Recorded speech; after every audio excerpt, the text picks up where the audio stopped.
Il était une fois, dans un joli village plein de fleurs et de couleurs, une jeune fille prénommée Belle.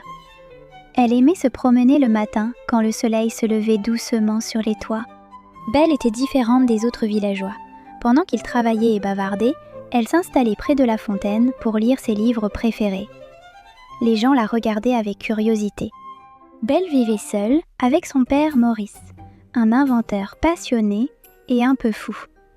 Son atelier était rempli d'engrenages, de roues et de machines étranges qui cliquetaient dans tous les sens. Eureka! Encore un petit réglage, et ma machine sera parfaite. Belle sera tellement fière de moi. Maurice passait ses journées à bricoler et à inventer. Il rêvait de créer quelque chose de formidable.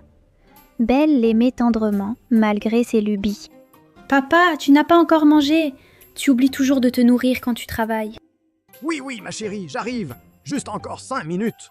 Dans ce même village vivait Gaston, un homme grand et musclé qui se croyait le plus beau et le plus fort de toute la région.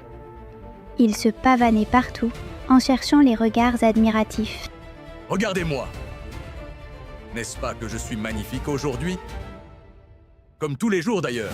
Gaston avait décidé que Belle serait sa femme. Il s'approcha d'elle un jour avec un bouquet de fleurs et son plus beau sourire. Mais Belle le regarda poliment et retourna à son livre. Belle, la plus belle fille du village. Tu devrais être heureuse, c'est moi, Gaston, qui veut t'épouser. C'est très gentil, Gaston. Mais je ne suis pas intéressée. Bonne journée. Un jour, Maurice dut partir en voyage pour vendre ses inventions. Il s'enfonça seul dans la grande forêt sombre, son cheval trottant prudemment entre les arbres tordus et la brume. Courage! Le village n'est plus très loin maintenant. Je crois. Mais la forêt était plus dangereuse qu'il ne le pensait. Une terrible tempête de neige se leva soudainement. Maurice était perdu, épuisé, et le froid mordait ses doigts et ses joues. Mon Dieu, je suis complètement perdu. Il fait si froid. Belle, ma chérie, où es-tu? Alors qu'il allait abandonner tout espoir, Maurice aperçut au loin les lumières dorées d'un immense château mystérieux. Il s'avança lentement vers lui, stupéfait par sa grandeur. Un château! Par ici! Il doit bien y avoir quelqu'un pour m'aider. Devant la grande porte dorée du château, Maurice hésita un instant. Puis, tremblant de froid, il posa la main sur la poignée. La porte s'ouvrit toute seule dans un grincement mystérieux. Il y a quelqu'un? Je suis un voyageur perdu. J'ai besoin d'aide, s'il vous plaît. À l'intérieur, le château était somptueux et chaleureux. Maurice s'installa dans un grand fauteuil devant une belle cheminée trépitante et se laissa réchauffer par les flammes dorées. Ah, quel bonheur. Ce feu est si chaud et si doux. Je me sens déjà mieux. Mais Maurice n'était pas seul. Un bougeoir doré appelé Lumière et une horloge appelée Cogsworth l'observaient en silence, se disputant à voix basse sur ce qu'il fallait faire. Mon cher Cogsworth, nous devons l'accueillir. C'est peut-être notre chance. Certainement pas. Le maître nous a interdit de recevoir des visiteurs. Nous allons avoir de sérieux ennuis. Le lendemain matin, Maurice explora le jardin enneigé du château. Il y découvrit des rosiers magnifiques, couverts de roses rouges éclatantes malgré la neige. Il pensa aussitôt à Belle. Comme elles sont belles, ces roses. Belle adore les roses. Je vais lui en cueillir une pour mon retour. Il tendit la main vers la plus belle des roses et la cueillit doucement. Mais au même moment, une ombre immense surgit de l'obscurité derrière lui. Oh non! Il a cueilli une rose! Le maître va être furieux! Je vous avais dit que nous aurions des ennuis. Je vous avais prévenu. C'était la bête, une créature terrifiante, mi-homme, mi-lion, avec des cornes imposantes et des yeux bleus qui brillaient de colère dans la nuit. Maurice faillit tomber de peur. Qui es-tu? Et comment oses-tu entrer dans mon château sans permission? Je suis désolé. J'étais perdu dans la tempête. Je cherchais juste un abri. La bête regardait Maurice avec une fureur terrible. Ses yeux brillaient comme des braises et sa voix faisait trembler les murs du château. Tu as volé ma rose dans mon jardin. Cette rose m'appartient. Tu vas le payer très cher. Pitié, je voulais juste l'offrir à ma fille, Belle. Je ne savais pas. La bête était hors d'elle. Elle saisit le pauvre Maurice par le col et le traîna dans la grande salle du château.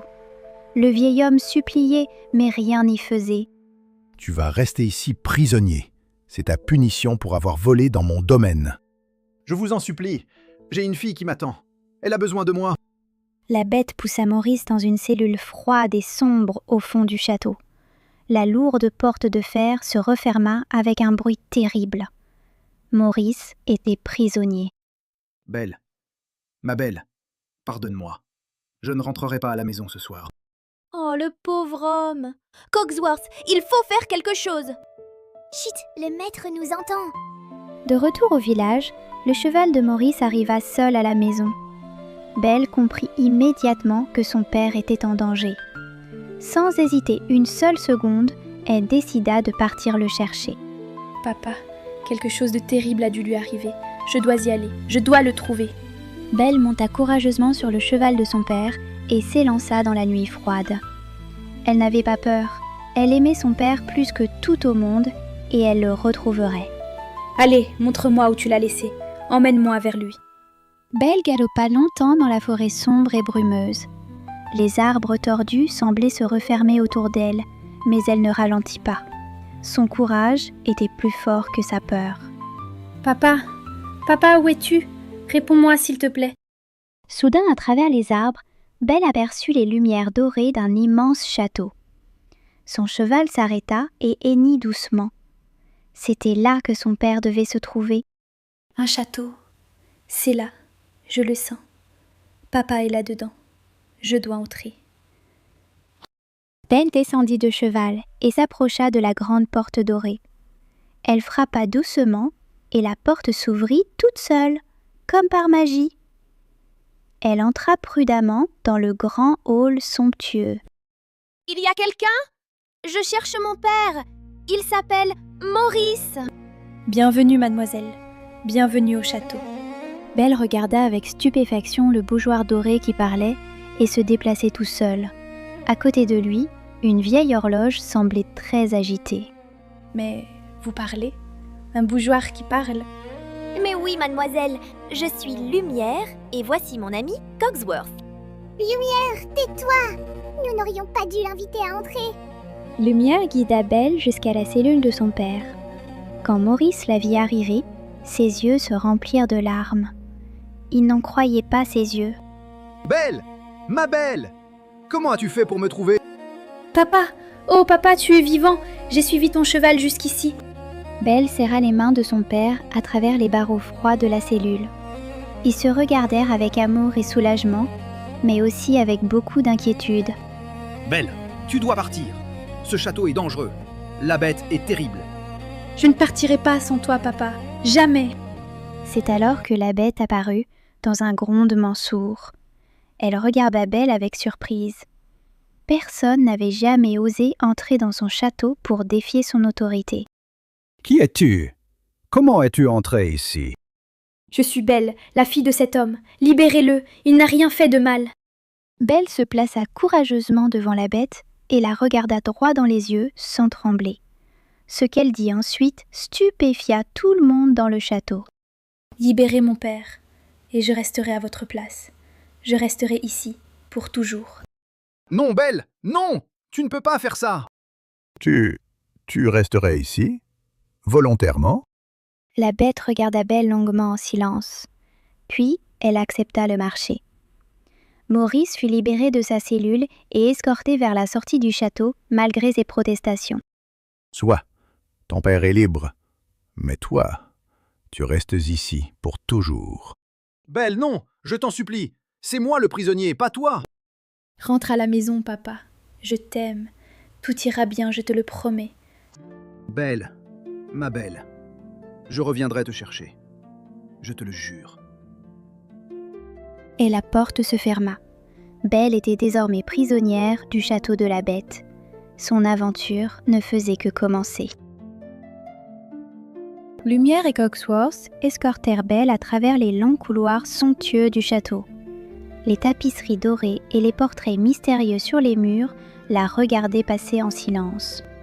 Par ici, mademoiselle. Votre chambre vous attend. Ma chambre? Je ne suis pas une invitée, je suis prisonnière. Techniquement oui, mais nous allons Cette faire de nuit-là, notre mieux Belle pour ne vous dormit rendre pas. les séjours agréables. Curieuse de nature, elle prit une Belle bougie s'arrêta et devant un descendit grand portrait explorer les mystérieux représentant couloirs un du beau château. Jeune homme aux yeux bleus. Les ombres dansaient sur les observa murs longuement et avec des murmures curiosité. étranges l'entouraient. Lumière et Quel Cogsworth endroit échangèrent un étrange. regard gêmé. Il y a quelque chose de Qui est ce mystérieux jeune homme dans sur ce château. portrait? Je le sens. Oh, Belle s'arrêta devant une grande tapisserie animée mademoiselle. qui Venez, racontait venez. l'histoire d'un beau jeune prince Ne dis rien. transformé en bête par une sorcière. Lumière Elle la ouvrit une regarda grande longuement porte et Belle fascination découvrit et une chambre tristesse. magnifique.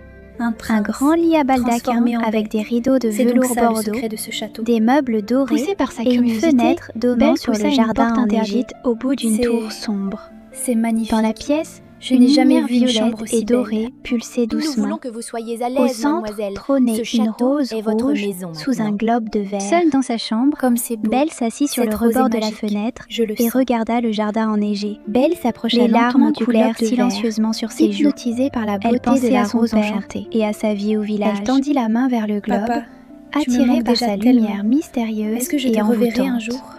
Elle est Le si soir belle. venu, la Pourquoi bête la se cache-t-on rendit à dans la cette chambre tour de Belle pour l'inviter à dîner. Elle frappa à la porte maladroitement, ne sachant pas vraiment comment se comporter avec quelqu'un. Vous dînerez avec moi ce soir. C'est un ordre. Non merci, je n'ai pas faim. La bête resta silencieuse derrière la porte fermée. Elle n'avait pas l'habitude qu'on lui refuse quoi que ce soit. Elle s'éloigna dans le couloir avec une expression sombre et blessée. Très bien. Alors vous ne mangerez pas du tout. Oh non, ça commence mal. Très très mal. Je les savais. La bête dîna seule à son immense table. Le silence du château pesait sur ses épaules comme une lourde cape. Lumière et Cogsworth la servaient en silence, échangeant des regards inquiets. Pourquoi ne veut-elle pas dîner avec moi? Je lui ai pourtant donné une belle chambre. Peut-être, maître, que la prochaine fois, vous pourriez lui demander plus gentiment. Lumière et Cogsworth se regardèrent en soupirant. Le sort qui pesait sur le château n'était toujours pas levé. Il faudrait beaucoup de patience et de douceur pour que les choses changent.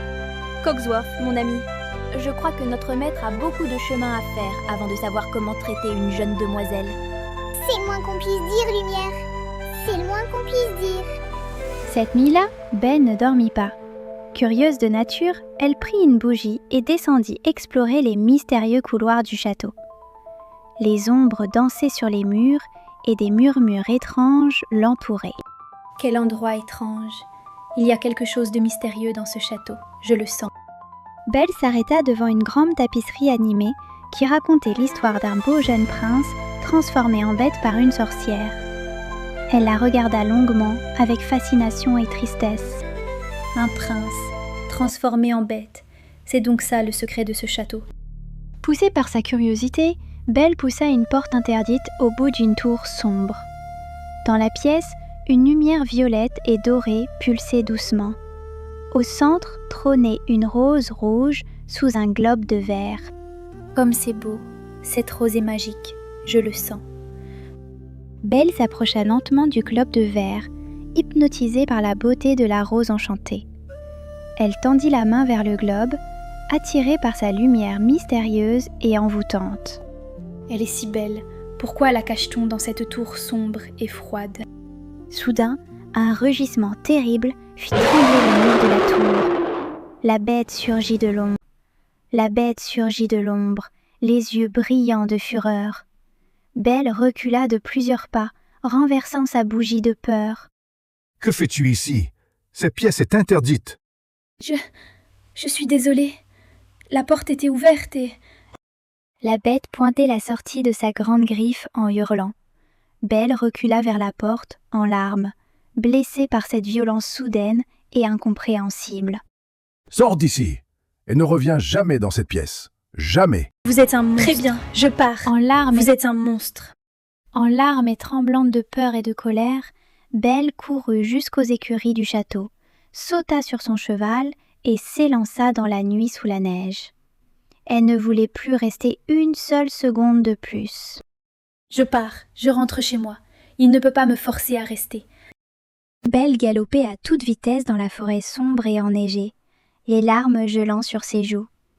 Elle voulait fuir le plus loin possible de ce château et de cette bête terrifiante. Je ne reviendrai jamais, jamais dans cet endroit horrible. Mais la forêt la nuit était bien plus dangereuse qu'elle ne le pensait. Une meute de loups sauvages aux yeux jaunes surgit de l'obscurité et encercla Belle et son cheval. Elle était piégée. Non, non, allez, partez, au secours! Les loups se rapprochaient de plus en plus. Belle tomba de cheval et recula contre un arbre, les yeux écarquillés de terreur. Elle allait être attaquée quand soudain une ombre immense bondit entre elle et les loups. Quelqu'un, au secours, aidez-moi! C'était la bête. Elle avait suivi Belle dans la forêt et venait de lui sauver la vie. La bête avait combattu courageusement les loups pour sauver Belle. Mais les combats l'avaient épuisée et blessée. Elle s'effondra dans la neige, la fourrure déchirée et le souffle court. Ce n'est rien. Rentrons au château. Le bras de la bête autour de ses épaules et l'aida à marcher lentement vers le château. C'était la première fois qu'elle se touchait. La bête ne dit pas un mot. Appuyez-vous sur moi, on y va doucement. Pourquoi faites-vous ça? Vous pouviez fuir. Parce que vous m'avez sauvé la vie, c'est la moindre des choses. De retour au château, Belle installa la bête près de la cheminée et prépara des bandages pour soigner ses blessures. La bête grimaçait, mais laissait Belle faire sans protester. Aïe, vous faites exprès d'appuyer aussi fort. Ne bougez pas, si vous vous agitez, ça fera encore plus mal. Après les soins, un silence doux et inattendu s'installa entre elles. La bête regarda Belle avec une expression qu'elle ne lui avait encore jamais montrée.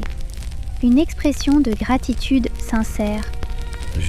Merci. Personne ne m'avait jamais soigné avant. C'est normal de prendre soin des autres quand ils sont blessés. Le lendemain, la bête voulut remercier Belle à sa façon. Elle l'emmena dans une pièce qu'elle n'avait pas encore vue. Belle retint son souffle quand la porte s'ouvrit devant elle. Je voulais vous offrir quelque chose. C'est pour vous. Oh mon Dieu! C'était une immense bibliothèque aux milliers de livres qui montaient jusqu'au plafond. Belle tourna sur elle-même les bras ouverts, les yeux brillants de bonheur. Elle n'avait jamais rien vu d'aussi beau. C'est magnifique! Il y a des milliers de livres. C'est le plus beau cadeau qu'on m'ait jamais fait.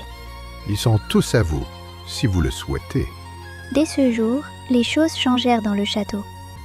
Belle et la bête passaient leurs après-midi dans la bibliothèque. Belle lisait avec passion, pendant que la bête l'observait avec tendresse. Vous n'avez jamais lu ce livre? Oh, vous allez adorer la fin. Je ne lis pas très bien. Personne ne m'a vraiment appris. Belle prit le livre et commença à lire à voix haute pour la bête. La créature l'écoutait avec une attention fascinée, comme un enfant qui entend une histoire pour la première fois.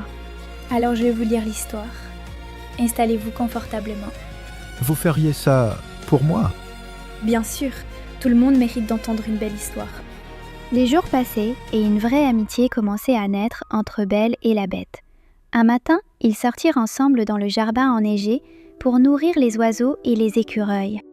Regardez, ce petit écureuil n'a pas peur de moi. C'est la première fois. C'est parce que vous êtes plus doux qu'avant. Les animaux le sentent. La bête lança soudainement une boule de neige sur Belle qui éclata de rire.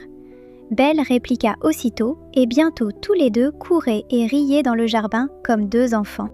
Oh, vous allez me le payer. Je ne savais pas que je pouvais encore rire comme ça. Ce soir-là à table, Belle tenta d'apprendre à la bête comment se tenir correctement. C'était un exercice qui demandait beaucoup de patience des deux côtés. Non, non, on tire la cuillère comme ça, regardez. Mais c'est tellement compliqué. Avec les pattes, j'ai du mal. Lumière et Cogsworth observaient la scène depuis un coin de la salle avec des sourires émus. Pour la première fois depuis très longtemps, le château résonnait de rire. Cogsworth, tu vois ce que je vois? Notre maître, il rit. C'est un miracle, Lumière. Un véritable miracle. Un soir, Lumière et Madame Samovar surprirent Belle avec une magnifique robe de bal dorée.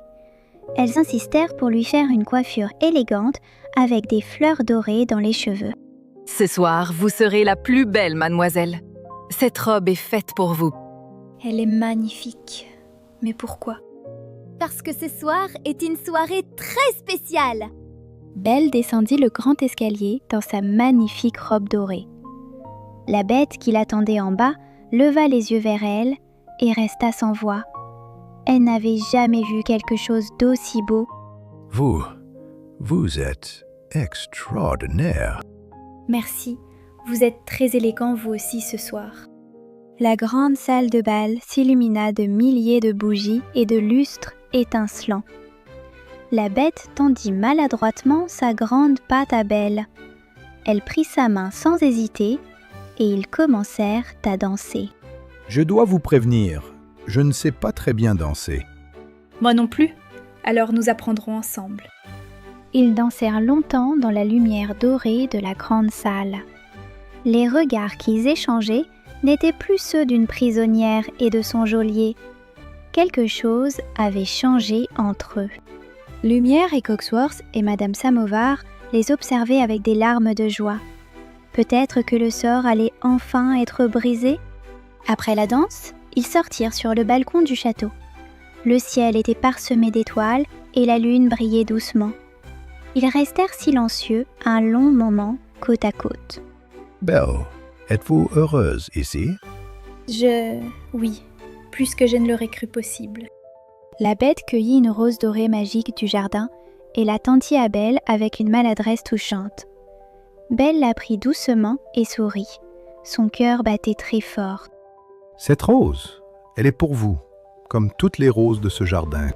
C'est la plus belle chose qu'on m'ait jamais La offerte. bête regarda Belle avec une expression de tristesse et d'amour silencieux. Magique, et le elle savait ce que cette décision lui coûtait. Elle lui expliqua doucement mais que le bonheur de Belle comptait plus que tout qu'elle désirait voir. Allez retrouver Ce votre miroir père. est magique. Il a besoin de vous ce que vous voulez Et voir. vous Regardez serez seule dedans ici. et pensez à votre père. Ne vous inquiétez père. pas pour moi. Oh, je peux le voir. Partez vite. Belle regarda dans monta sur son cheval et vit son père. Avant de partir, seule, elle se retourna vers la bête petite maison qui se tenait seule sur le perron du château. Sur ses joues.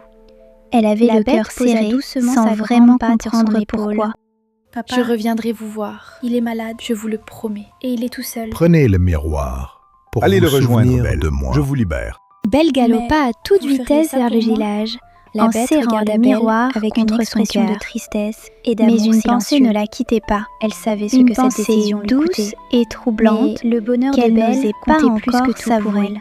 Tiens Allez bon, retrouver papa. votre père. J'arrive. Il a besoin de vous. Je serai bientôt là. Elle Vous arriva serez au seule village ici. endormi sous la Ne nuit vous étoilée inquiétez pas pour et se moi. précipita Partez vers leur vite. petite maison. Belle monta sur son cheval. Les lumières étaient allumées. Avant de partir, son père était là. Elle se retourna vers la bête Papa, qui se papa, tenait je seule suis là. sur le perron du J'arrive. château. Maurice était le cœur serré, sans vraiment quand il vit Belle entrer dans la Je chambre, reviendrai vous voir. ses yeux Je s'illuminèrent. vous le promets.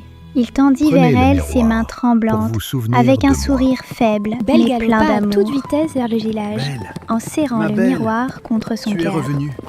Mais une Je pensée ne la savais que tu quittait pas. reviendrais. Une pensée Papa, douce je et suis là. troublante qu'elle Tout va n'osait pas bien encore maintenant. s'avouer. Je suis là. Tiens bon, papa. Belle s'assit J'arrive. au chevet de son père serai et bientôt lui là. tint la main toute la nuit. Elle arriva au village endormi. Elle lui raconta tout. Étoilée, le château, la bête, la bibliothèque, la valse, le balcon étoilé. Son père était là. Maurice Papa, l'écouta avec papa, des je yeux suis là. brillants. J'arrive. Cette bête, Maurice était alité et tu ne la fiévreux. détestes plus, n'est-ce Mais pas? quand il vit Belle Non, entrer papa. dans la chambre, ses Je yeux crois que s'illuminèrent.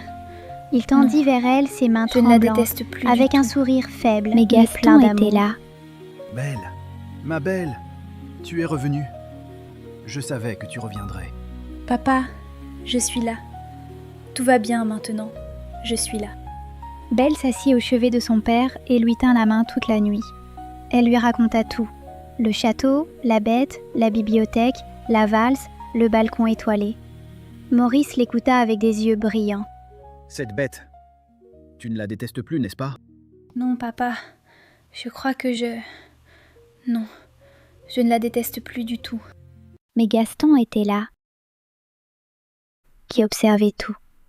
Il vit le miroir magique et s'en empara.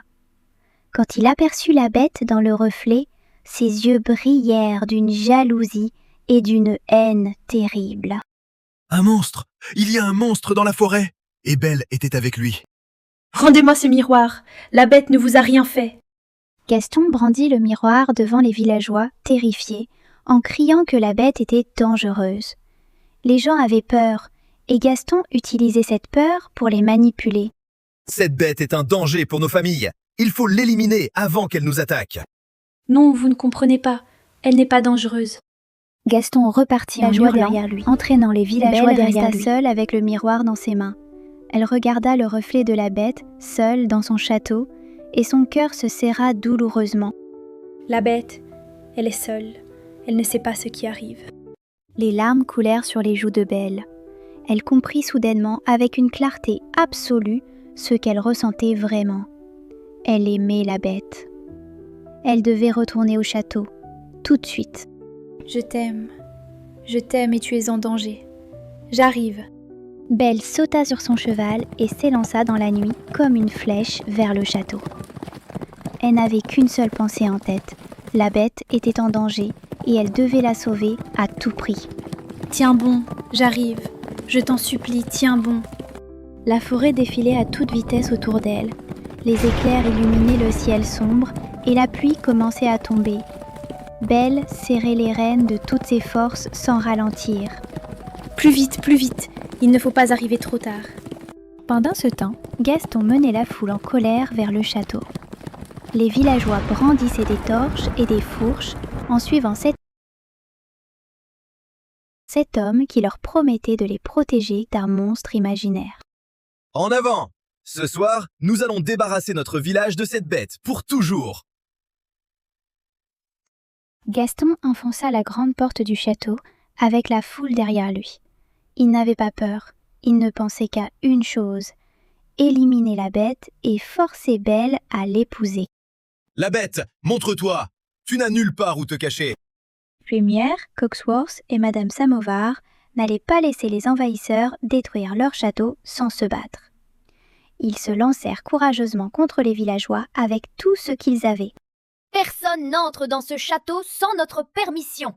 En garde! Pour le maître! Chargez! Madame Samovar renversait de l'eau bouillante.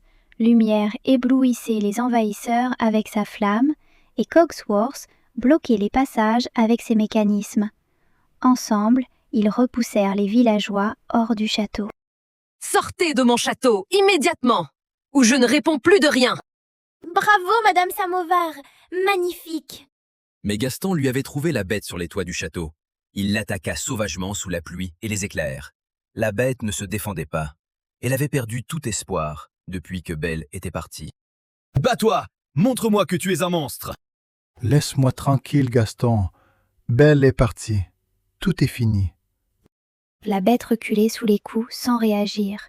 Les éclairs illuminaient sa silhouette trempée sur le bord du toit. Gaston riait de sa faiblesse, sans comprendre que ce n'était pas de la lâcheté, mais du chagrin. « Tu es pathétique. Tu mérites de disparaître. » Soudain, dans un éclair, la bête aperçut une silhouette galopant vers le château dans la pluie. Son cœur s'arrêta une seconde. C'était Belle. Elle était revenue. « Belle, c'est Belle. Elle est revenue. » Belle leva les yeux vers le toit et vit la bête debout au bord du précipice sous la pluie. Elle cria de toutes ses forces en tendant les bras vers elle. « Je suis là, je suis revenue. Tiens bon. » Mais Gaston lui avait trouvé la bête sur les toits du château. Il l'attaqua sauvagement sous la pluie et les éclairs. La bête ne se défendait pas. Elle avait perdu tout espoir depuis que Belle était partie. Mais Gaston profita de ce moment de distraction pour blesser traîtreusement la bête dans le dos. La créature s'effondra en poussant un cri de douleur terrible. « Tu n'aurais pas dû te laisser distraire. » Ah! Mais en blessant la bête, Gaston perdit l'équilibre sur le toit glissant sous la pluie. Il tenta de se rattraper. La bête effondrée, blessée. Elle se précipita vers elle et la prit dans ses bras en pleurant sous la pluie qui ne s'arrêtait pas. « Non, non, je suis là. Ouvre les yeux, je t'en supplie. » Belle, tu es revenue. Belle caressait tendrement le visage de la bête blessée dans ses bras. Ses larmes se mêlaient à la pluie froide. Elle n'avait jamais eu aussi peur de sa vie. Ne me quitte pas, je t'en supplie, ne me quitte pas. Tu es revenu. Je suis tellement heureux de te revoir.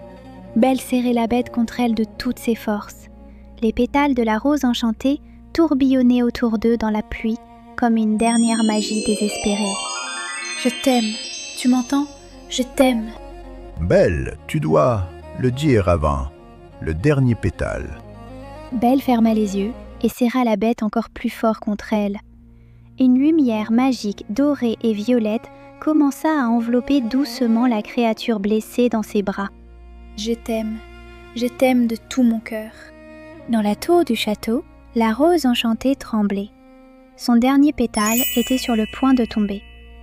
La lumière violette et dorée pulsait de plus en plus fort, comme un dernier battement de cœur. Tout allait se jouer dans les prochaines secondes. Le dernier pétale se détacha lentement de la rose et tomba dans une explosion de lumière magique, dorée et violette qui envahit toute la tour et se répandit dans tout le château. La magie se brisait enfin. Une lumière éblouissante enveloppa la bête dans les bras de Belle.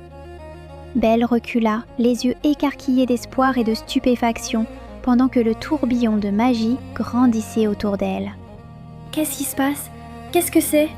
La silhouette de la bête disparaissait progressivement dans un tourbillon de lumière dorée et violette éblouissante.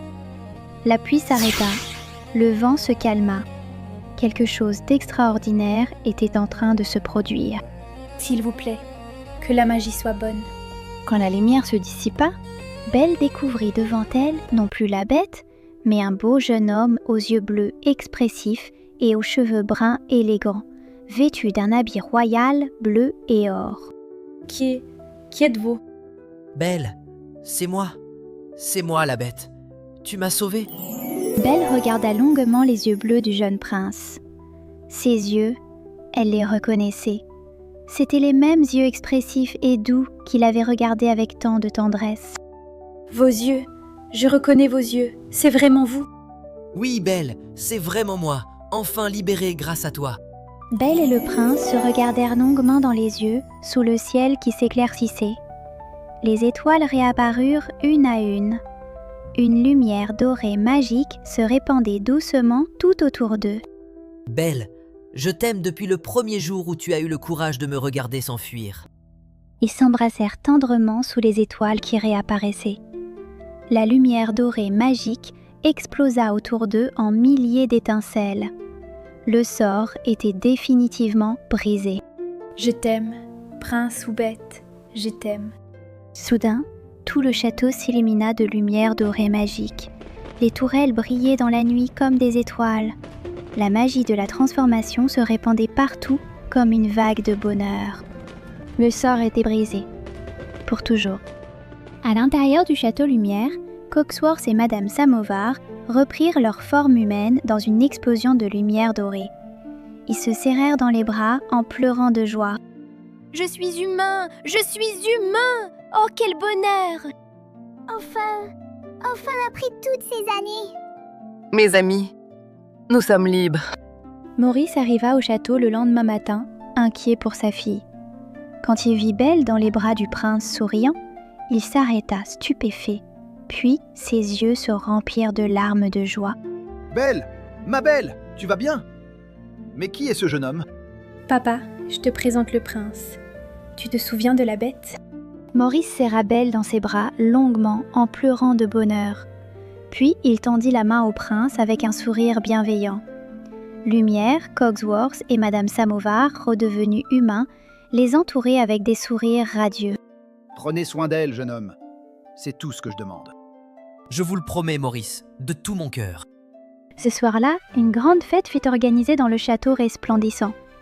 Belle et le prince dansèrent ensemble dans la grande salle de bal, sous les applaudissements de tous les habitants du château redevenus humains. Belle, veux-tu rester avec moi pour toujours?